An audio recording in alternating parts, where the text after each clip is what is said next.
Bem-vindos à aula de classificação das fontes luminosas. Essas fontes podem ser laser, LED ou LEEP. Essa classificação ela é determinada pelos números 1, 2, 3A, 3B e 4. E cada número está associado a uma potência.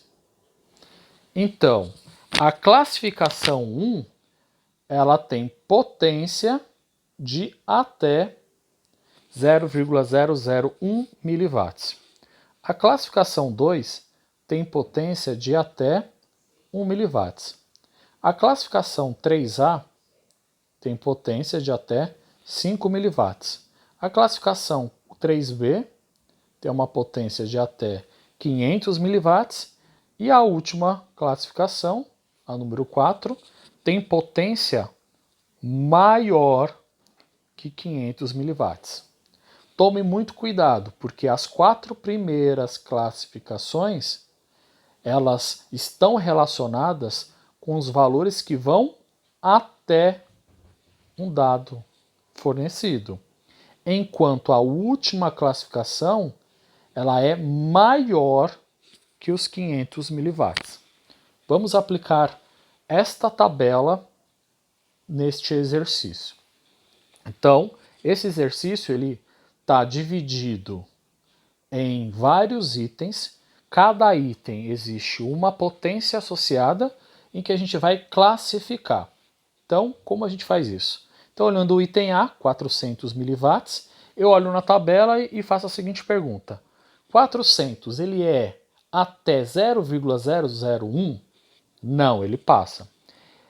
400 é até 1 mW? Não, ele passa. É até 5? Não, ele passa. É até 500? Sim, é até 500. Portanto, a classificação desse laser é 3B. O item B, 2 mW, faça a seguinte pergunta. É até 0,001? Não, ele passa. É até 1? Não, ele passa. É até 5? Sim, é até 5. Então, a classificação é 3A. No item C, meio miliwatts. Meio é até 0,001? Não, ele passa. Por quê? O 0,5 só tem um zero, enquanto o 0,001 são 3 zeros. Portanto, 0,001 é menor. Então, o 0,5 passa. 0,5 é até 1? Sim, é até 1. Portanto, a classificação é o número 2. No item D, 600 mW, é até 0,001? Não, ele passa. É até 1? Não, ele passa. É até 5? Não, ele passa. É até 500? Não, ele passa. Então só me restou a classificação número 4, que ele é maior que 500 mW. E o último item, 0,0005 mW, é até 0,001? Sim, é só comparar a quantidade de zeros. O 0,0005 são 4 zeros e o 0,001 são 3. Portanto, o valor do item C é menor. Então, a classificação dele é 1. Relacionando a potência da minha fonte luminosa com os comprimentos de ondas, nós temos diferentes tipos de lasers. Como exemplos, nós temos o laser de rubi, com comprimento de onda de 694 nanômetros, usado no modo pulsado, com potência de pico entre 2 e 10 mW. Nós temos o alexandrite, com comprimento de onda de 755 nanômetros, usado no modo pulsado e potência de pico entre 2 e 10 mW. Nós temos o laser de hélio-neônio, de comprimento de onda de 632,8 nanômetros, usado no modo contínuo, com potência de pico entre 2 e 10 mW. Temos o Key-Switched, de comprimento de onda de 532 nanômetros, no modo contínuo e potência de pico entre 2 e 10 mW. E o neodymium-YAG, com comprimento de onda de 1064 nanômetros, usado no modo pulsado, com potência de pico entre 2 e 10 mW. Esses tipos de lasers têm uma base comum. Eles são produzidos por meio de um cristal. Não são os únicos. Neste slide contém alguns exemplos.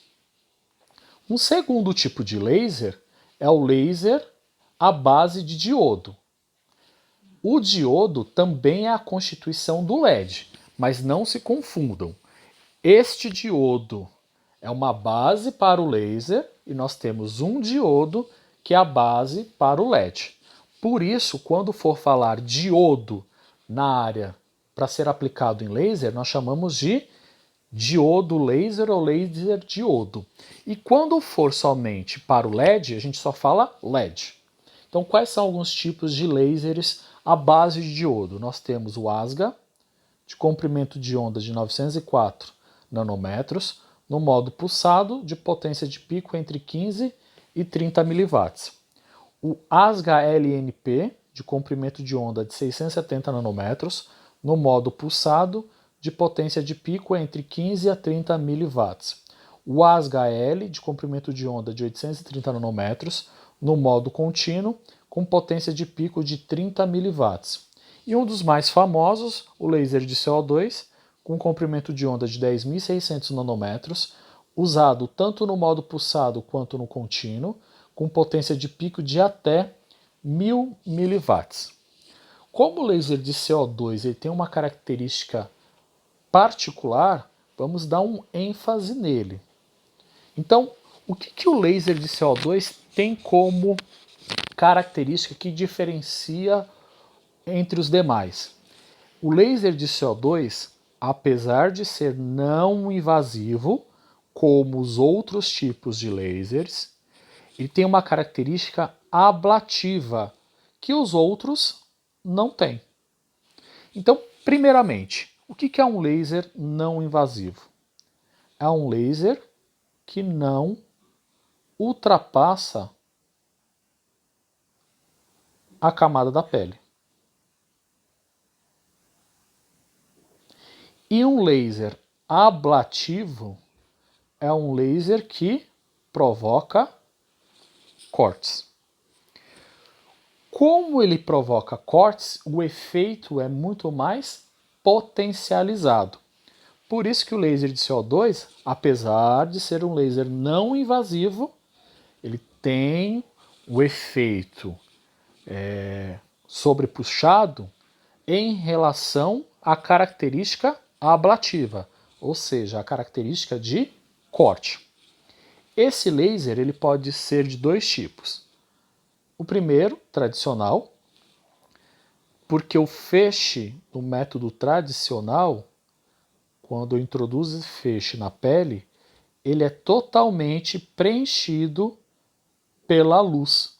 Então a luz do laser de CO2 preenche completamente a região de aplicação deste tipo de laser. Enquanto o método fracionado, quando eu aplico o feixe de CO2 fracionado na pele, como o nome já fala, ele é fracionado, ele é dividido. Então, ele não é totalmente preenchido. Então, o laser, ele joga a luz numa parte da pele e deixa a região adjacente sem o feixe. Coloco a radiação numa outra parte e deixo a área adjacente sem o feixe. Então eu vou fazendo divisões no próprio feixe em que uma parte tem a fonte luminosa e a região adjacente não tem. Então por isso que eu falo que o laser de CO2 é fracionado, ele é dividido. Quais são as diferenças entre o tradicional e o fracionado? Como o tradicional é totalmente preenchido, a quantidade de energia envolvida é muito maior. Ou seja, os efeitos também são potencializados. Então eu uso esse tipo de laser em apenas uma sessão, por exemplo, contra o envelhecimento da pele. Mas tem um grande problema.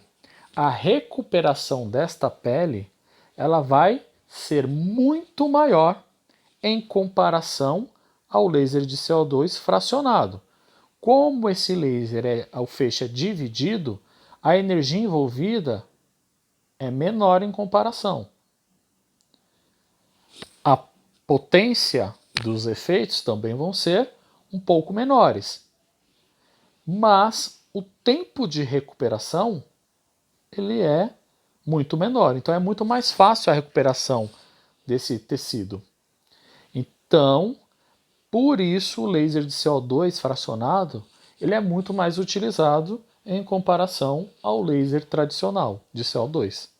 É claro, como eu tenho uma energia menor, uma potência de efeitos menor, eu vou ter que ter mais sessões. Mas, se eu comparar o tempo de recuperação, o fracionado, a pele vai se recuperar muito mais rapidamente em comparação ao laser de CO2 tradicional. Quais são os métodos de aplicação dos lasers? Nós temos 3. O primeiro, que é o sonda, que é mais famoso chamado de caneta, que nós temos uma caneta com uma ponta na região de contato com a pele. Como é uma ponta, eu uso em tratamentos de pequenas áreas. O segundo método é chamado de sonda de agrupamento ou probe cluster. Este método é o mais utilizado, em que eu faço uma junção de vários lasers que podem ter ou não diferentes comprimentos de ondas. Então eu tenho uma região maior de vários lasers. Então eu consigo aplicar em grandes áreas. E o terceiro método, que não é o mais usado, está escrito de maneira errônea, que é o sistema de varredura, em que um conjunto de lasers é posto num suporte de mais ou menos de 30 centímetros de distância da pele, e aí eu vou movendo este suporte para que vá incidindo a fonte luminosa numa dada região. Se vocês tiverem quaisquer dúvidas a respeito da matéria desta aula, entre em contato com o professor.